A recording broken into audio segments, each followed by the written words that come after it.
शेतकरी आंदोलक आणि सरकारच्या बैठकीची वेळ ठरली आहे। संध्याकाळी 7 वाजता मुंबईमधल्या सह्याद्री अतिथीगृहावर मुख्यमंत्री देवेंद्र फडणवीस आणि शेतकरी नेत्यांमध्ये बैठक होणार आहे।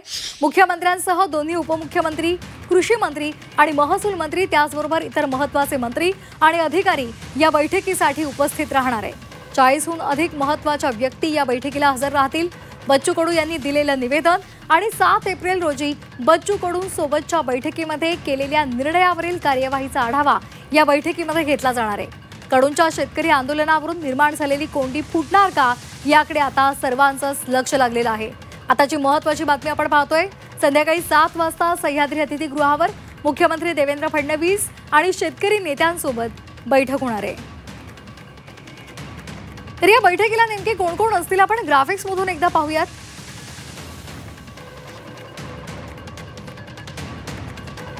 तर बैठकीला कोण कोण आंदोलक उपस्थित राहणार आहेत? बच्चू कडू त्याचबरोबर राजू शेट्टी हे उपस्थित राहतील। त्याचबरोबर अजित नवले आणि वामनराव चटप सुद्धा उपस्थित राहणार आहे।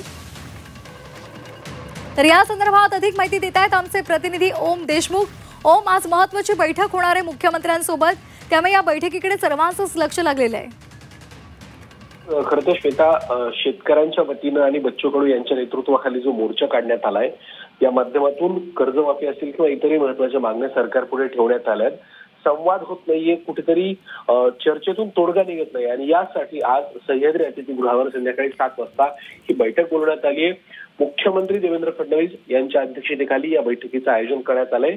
जसं तू सांगितलंस की मुख्यमंत्र्यांसह बच्चू कडू असतील, शेतकरी नेते म्हणून ते उपस्थित असतील, राजू शेट्टी, अजित नवले, वामनराव चटप ही सगळी महत्त्वाची नेते मंडळी उपस्थित असतील। त्यासोबतच शासनाकडनं मुख्यमंत्र्यांसोबत दोन्ही उपमुख्यमंत्री, कृषी मंत्री, महसूल मंत्री असे एकूण जवळपास मंत्री आणि 31 विभागांचे सचिव, 31 महत्त्वाचे शासकीय अधिकारी देखील या बैठकीला उपस्थित राहतील।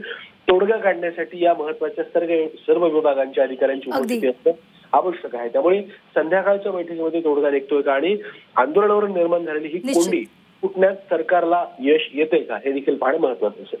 अगदी, त्यामुळे आता शेतकरी नेते कोणकोणते महत्त्वाचे मुद्दे मांडतात आणि त्यावर सहमती होते का, तोडगा निघतोय का हे पाहणं खरंच महत्त्वाचं ठरणार आहे। धन्यवाद ओम दिलेल्या सविस्तर माहितीसाठी।